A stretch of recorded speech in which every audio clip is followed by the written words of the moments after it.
Necklace.io। अब हम बनाएंगे एक प्रोजेक्ट। आप देखें, प्रोजेक्ट मिनी प्रोजेक्ट बनाएंगे जो कि हमारे पास टॉपिक क्या था कि एसाइनिक एंड एवेट। अब मैं इन सबको कर रहा हूँ कमेंट आउट, और कमेंट आउट करने के बाद ताकि हमारे पास जो भी हम बनाएंगे उसमें देखें, एक चीज़ ये है कि मैं इनको ना अलग अलग से स्टेप बाय स्टेप बताऊंगा। यानी हमारे पास 3 से 4 स्टेप्स हैं, जो कि कोड बहुत लेंथी होने वाला है, इसलिए जो है मैं साथ साथ आपको समझाता रहूँगा। देखिए हमारे पास क्या है कि स्टेप नंबर 1 मैं कोशिश करूँगा स्टेप के साथ जो है कमेंट भी यूज़ करूँ। स्टेप नंबर 1 में हम क्या करेंगे कि इसको यहाँ से स्टेप नंबर 1 में यहाँ पे लिख दिया यूज़र रजिस्टर करना है। हमने क्या करना है कि यूज़र को रजिस्टर करने के लिए क्या करूँगा कि मैं यहाँ से सिंपली बनाऊँगा फंक्शन, और फंक्शन के अंदर मैंने यहाँ पे शॉर्ट फॉर्म पे रजिस्टर लिखना है, रजिस्टर यूज़र। यहाँ देखो ये कैमल केस होगा, यानी पहला वर्ड जो है स्मॉल में होगा और इसके बाद जो भी लिखेंगे, यानी यहाँ पे यूज़र लिखा है, सेकंड वर्ड पे मैंने कैपिटल लिखा है। अब इसके बाद एक ही पैरामीटर ऐड कर दूंगा जो कि हमारे पास यूज़र नेम है। फिर यहाँ से हमारे पास क्या बनेगा फंक्शन। अब फंक्शन में इसके अंदर मुझे रिटर्न करना है। रिटर्न क्या करना है, पहले मैंने क्या बनाया कि एक फंक्शन जो यूज़र लेगा, और उसके बाद अब क्या करेंगे, ये फंक्शन अभी जो हम रिटर्न करेंगे ये हमारे पास क्या करेंगे, एक प्रॉमिस रिटर्न करके देगा। फिर हम क्या करेंगे, इसको टाइम सेट करेंगे, टाइम आउट सेट करेंगे। या सैनिक वर्क को सिमुलेशन कर रहा होगा, जैसे कि हमने पिछले बार उसमें पहले वीडियो में हमने देखा था। अब हम क्या करेंगे, उसके बाद फिर नेक्स्ट पर हम जाएंगे, आउटपुट यूज़र रजिस्टर होगा, और फिर इसको हम प्रोमिस को रिजॉल्व करके यूज़र नेम वापस भेज देंगे। तो ये ही है हमारे पास उस पर। अब क्या करेंगे कि यहाँ पे मैंने रिटर्न न्यू प्रॉमिस। याद रहे कि लास्ट टाइम जो मैंने यहाँ पे प्रॉमिस में मिस्टेक किया था, जो हमारे पास पी कैपिटल होना चाहिए। अच्छा, रिटर्न की स्पेलिंग भी मिस्टेक है, तो हमें खुद सजेशन कर रहे हैं। ये रिटर्न यहाँ तक हो गया। अब क्या करेंगे, इसके अंदर रिजॉल्व यूज़ करना है, जो कि हमारे पास रिजॉल्व, यहाँ पे रिजॉल्व, और रिजॉल्व के अंदर ये बनाया, और इसके अंदर जो है क्या करेंगे, यहाँ पे हम अपना टाइम सेट आउट करेंगे। तो सेट टाइम आउट के जो सिंटैक्स है वो ये है, इसके अंदर भी एरो फंक्शन की तरह यूज़ होता है, ये इसका सिंटैक्स है। यहाँ तक हो गया है। अब जब भी हमारा टाइम कंप्लीट हो तो console.log हमें मैसेज डिस्प्ले आके मिल जाए, यानी प्रिंट आउटपुट हमें मिले, और इसको क्या रिजल्ट हमें मिले, क्या मैसेज आया कि यहाँ पे लिखा हुआ यूज़र रजिस्टर, ये लिखा हुआ आ जाए।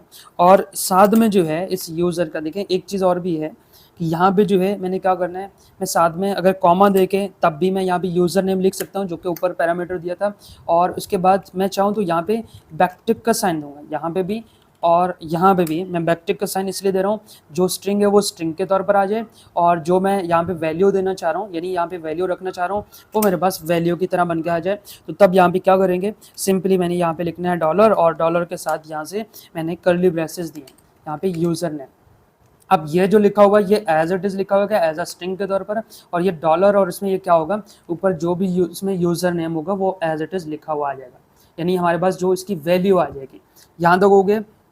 अब इसको लास्ट में टर्मिनेट भी करना है, इसको यहाँ से ये टर्मिनेट किया, और फिर हम अपना इसका रिजॉल्व लिखेंगे। अब रिजॉल्व क्या होगा, रिजॉल्व लिखना टाइम से पहले जो है हम अपना यहाँ पे रिजॉल्व लिखेंगे।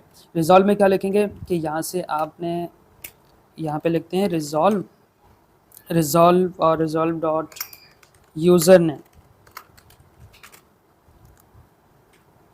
अब यहाँ पे रिजॉल्व में क्या होगा कि प्रॉमिस को रिजॉल्व करके यूज़र नेम वापस भेज देगा, यानी वापस दे देगा मैं।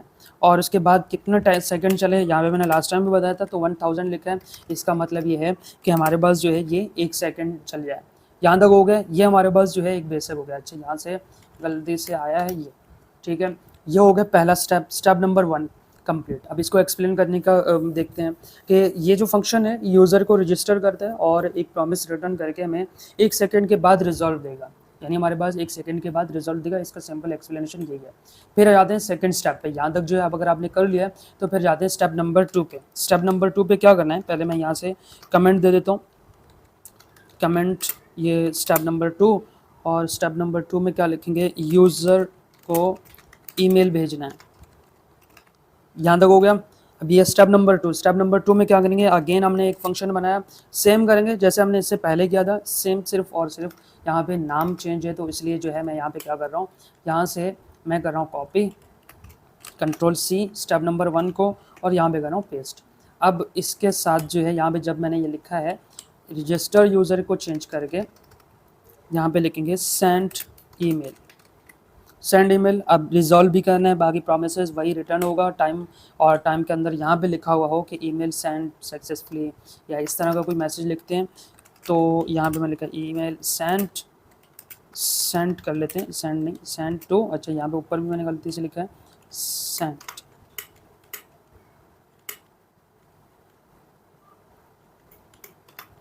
यहाँ तक हो गया। और यहाँ पे user name as it is सही रहेगा, जो कि हमारा यूज़र नेम आएगा, और बाकी सब चीज़ें सही है। अब नेक्स्ट चलते हैं स्टेप नंबर 3 पे। अगर आप कहें तो इसको भी मैं बता देता हूँ कि जो हमारे पास लिखा हुआ है एक फंक्शन जो यूज़र लेगा और ये भी एक प्रॉमिस रिटर्न करेगा, सेम है। और अगेन ऐसा नहीं, काम देखने के लिए हमारे पास जो है क्या होगा, ये लिखा हुआ होगा थर्ड नंबर पे, ये टाइम आउट पे। और फिर हमारे पास आउटपुट क्या आना चाहिए console.log पे, कि ये जो हमने मैसेज लिखा है वो एज इट इज़ आ जाए। और फिर फोर्थ में रिजॉल्व, अब प्रॉमिस रिजॉल्व करके यूज़र रिटर्न करेगा, और फिर 1 सेकेंड डिले करने के बाद, ये हमारे पास डिले करने के बाद आएगा। यहाँ तक हो गया। ये फंक्शन यूज़र को ईमेल भेजने का सिमुलेट करता है और इसको सक्सेसफुल होने पर रिजॉल्व कर देता है। जैसे ही ये सक्सेसफुल, तब ये रिजॉल्व हो जाता है। स्टेप नंबर 3 पे, अब स्टेप नंबर 3 भी सेम है। यहाँ से क्या करना है, मैं थोड़ा सा इसको कर लेता हूँ कॉपी, ये कंट्रोल V। स्टेप नंबर 3 में क्या है कि इसको स्टेप नंबर 3 का नाम देते हैं। अब यहाँ पे क्या करेंगे कि यूज़र को डेटाबेस सेव करना है। अब यूज़र से, जो यूज़र को यहाँ पे मैं लिख भी लेता हूँ, यूज़र डेटाबेस में सेव करने के लिए में सेव करना है, ठीक है। अब यूज़र को डेटाबेस में सेव करने के लिए मेरे पास क्या फंक्शन लगेगा, यहाँ से जो है मैं इस फंक्शन को चेंज कर लेता हूँ। इस फंक्शन का नाम लिखता हूँ सेव, और save to DB short form भी लिखता हूँ। आप चाहें तो इसको डेटाबेस पूरा भी लिख दें, लेकिन फंक्शन का नाम जो है ना थोड़ा सा ज़्यादा बड़ा होगा, इसलिए यहाँ तक है। अब क्या करेंगे, बाकी सब सेम है, वही प्रोसेस है, कंटिन्यूसली चलेगा। यानी हमारे पास जो है ये क्या होगा कि एक फंक्शन जो यूज़र लेगा और इसको यही भी उसमें प्रॉमिस रिटर्न करेगा, और अगेन एसाइनिक डिले होगा, और फिर यूज़र डेटाबेस में सेव होगा, और फिर उसके बाद रिजॉल्व यूज़र इसमें रिटर्न करके दे देगा। अब उसके बाद 1 सेकंड का डिले हो जाएगा, यही होगा। ये फंक्शन जो है यूज़र को डेटाबेस सेव करने के लिए ही यूज़ होता है, ठीक है। यहाँ तक हो गया। ये स्टेप नंबर 3 जो है, जितने भी हमने स्टेप किए थे, ये 3 स्टेप तकरीबन सब सेम है। बस हमें कुछ जगह पे हमने ईमेल लेना है, और कुछ जगह पे ईमेल सेव करना है, और कुछ ईमेल सेंड करना है। यानी यूज़र रजिस्टर किया, सेंड ईमेल किया, और उसके बाद इसको हम अपने पास सेव करेंगे डेटाबेस पे। अब जो हमारा मेन काम होगा वो ये होगा स्टेप नंबर 4 पे। स्टेप नंबर 4 भी मैं इसको नाम दे रहा हूँ, वैसे स्टेप नंबर 4 नहीं है। ये जितने भी हमारे स्टेप थे वो तो हमारे ऊपर हो गए। अब स्टेप नंबर 4 में क्या करूँगा कि यहाँ से जो हमारा वर्क फ्लो है वो करेंगे, वर्क फ्लो बनाएंगे जो एसाइनिक या अवेट यूज़ करता है। यहाँ तक है। अब क्या करेंगे कि सिंपली मैं यहाँ से एसाइनिक फंक्शन बनाऊँगा, और एसाइनिक फंक्शन, अच्छा यहाँ पे स्पेलिंग मिस्टेक होगा शायद, नहीं तो ये सही है, वर्क फ्लो हो गया, और यहाँ से ये फंक्शन बन गया, यहाँ तक हो गया। अब इसमें क्या होगा कि एसाइनिक फंक्शन, क्योंकि हम अवेट यूज़ कर रहे हैं इसलिए मैंने ये लिख दिया।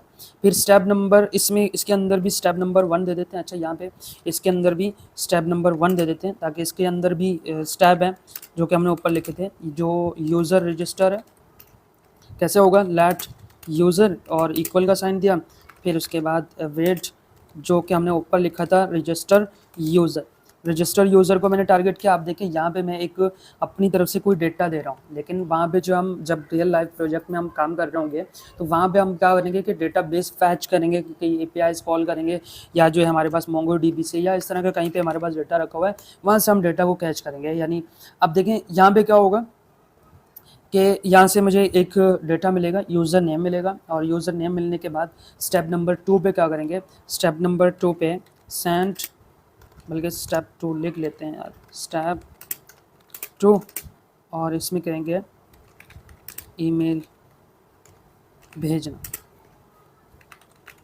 यहाँ पे अवेट सेंड ईमेल,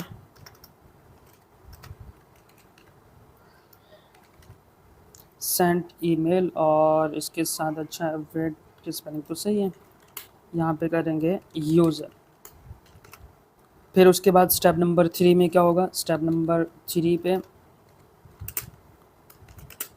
नंबर 3 में डेटाबेस को हमने लेना था, डेटाबेस में जो सेव करना था। ऊपर हमने सारे फंक्शंस बना लिए, अब वन बाय वन हम इनको यूज़ इसमें कॉल करने की और लॉजिक लगाने की कोशिश कर रहे हैं। और यहाँ पे भी मैं यूज़ कर रहा हूँ अवेट और सेंड ईमेल। और जब जैसे सेंड ईमेल हो कहाँ पे जाए, यूज़र में, तो ये बार बार यहाँ पे सेंड ईमेल, यहाँ तक हो गया। अब ये हो गए, यहाँ पे क्या होगा, 3 स्टेप्स कंप्लीट कर लिए हमने स्टार्ट में। अच्छा, यहाँ से एक चीज़ के सेंड ईमेल 2 बार लिखा है, तो यहाँ पे क्या करेंगे, यहाँ से हम करेंगे सेव टू डेटा, यानी DB डेटाबेस। यहाँ तक हो गया। अब क्या करेंगे, जो हमारे पास फाइल मैसेज है हमने वो यूज़ करना है, यानी हमारे पास 3 स्टेप्स चल जाएँ, उसके बाद हमारे पास क्या हो वो हमने यूज़ करना है। सारे स्टेप्स कंप्लीट होने के बाद तब हमारे पास क्या हो, console.log हो जाए, console.log, और उसके अंदर ये मैसेज आ जाए कि यूज़र वर्क फ्लो कंप्लीटेड लिखा हुआ आ जाए, यानी 1 बाय 1 सब चले और उसके बाद ये हो जाए। जैसे मैं इसको कंट्रोल एस करके सेव करूँगा और फिर अपने जाएंगे इस पर, यहाँ से जाके रिफ़्रेश करूँगा, तो अब क्या होगा, यहाँ पे डेटा को चलना चाहिए, यानी 1 बाय 1 हमारे पास रिजल्ट आए। एक चीज़ हम और भूल गए, जो कि हमारे पास यूज़र वर्क फ्लो है, उसको कॉल करने का। यूज़र वर्क फ्लो कॉल करने के लिए यहाँ से लास्ट में बना देता हूँ,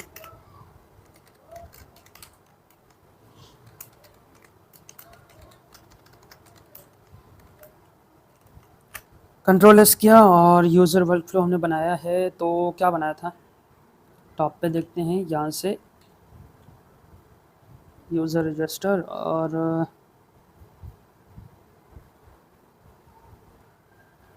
ओ सॉरी, यहाँ पे ये बनाया था।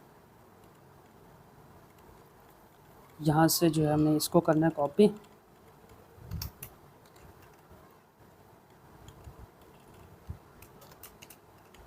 इसको कर लेते हैं कॉपी और वहाँ पे जाके इसको कॉल करेंगे। कॉल करने का तरीका आपको आना चाहिए, क्योंकि लास्ट में हमने फंक्शंस को और अच्छे से देखा था। कंट्रोल एस करेंगे, यहाँ तक हो गए, और अब जाके इसको कंट्रोल एस करेंगे, लास्ट में अभी एक्सप्लेन भी मैं करूँगा। तो जैसे आप देखें, यूज़र रजिस्टर आया, ईमेल सेंड आया, ईमेल सेंड टू ये 2 बार आया है, और सेंड टू 2 बार सेंड हुआ है, और यूज़र वर्क फ्लो हो गया।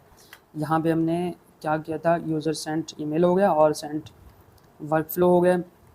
देखिए ये किस तरह काम कर रहा है, पहले इसमें देखते हैं कि जिस तरह हमने किया है यहाँ पे स्टेप नंबर 4 को किस तरह के यहाँ पे एसएनएक फंक्शन बनाया, जो सिक्वेंशली पहले रजिस्टर, फिर सेंड ईमेल, और फिर उसके बाद जो है सेव टू डेटाबेस पे सेव करना। ये सब जो क्या है, अवॉइड करेंगे, वेट करेंगे, यानी अब अगर मैं सिंपल वर्डिंग में बोल रहा हूँ, ये वेट करेंगे जब तक हमारे पास स्टेप्स कंप्लीट होने के बाद एक फाइनल मैसेज आ जाए, यानी 1 बाय 1 मैसेजेस चलते रहें, उसके बाद हमारा फाइनल मैसेज आ जाए console.log पे, जो हमने लिखा है user workflow has been done या कम्प्लीटेड। तो ये क्या कर रहे हैं कि 1 बाय 1 यूज़र है, और लास्ट में हम क्या करेंगे, इसको कॉल करेंगे। जब कॉल करने के बाद क्या होगा कि जब वर्क फ्लो पूरा हो जाएगा तब हमारे पास ये चलेंगे। अब इसको समराइज़ करने के लिए क्या करना पड़ेगा, पहले यूज़र को रजिस्टर होता है, यानी हमारे पास स्टार्ट में क्या हो, पहले ऊपर टॉप पे मैंने लिखा भी था कि यहाँ से पहले यूज़र जो है रजिस्टर होता है, जो कि हमारे पास जो प्रोमिसेस हैं वो रिजॉल्व होते हैं, फिर उसको ईमेल भेजा जाता है और उसी को भी प्रॉमिस रिजॉल्व कर लेता है। और फिर हमारे पास क्या है, डेटाबेस जो हमारे पास DB है, यानी यहाँ पे जो सेव टू DB है वो सेव किया जाता है, और उसको भी प्रोमिसेस जो है यहाँ पे रिजॉल्व कर लेता है। फिर नेक्स्ट जो एंडिंग में है, एंडिंग में हमारा क्या चलेगा, एंडिंग में जब हमारे सारे चीज़ें कंप्लीट हो जाएं तो एक सक्सेसफुल मैसेज आ जाए, यहाँ पे जैसे हमने यहाँ पे लिखा था, या आप ये भी लिख सकते हैं कि your work has been done, या यू आर सक्सेसफुल, ये मैसेज कर सकते हैं।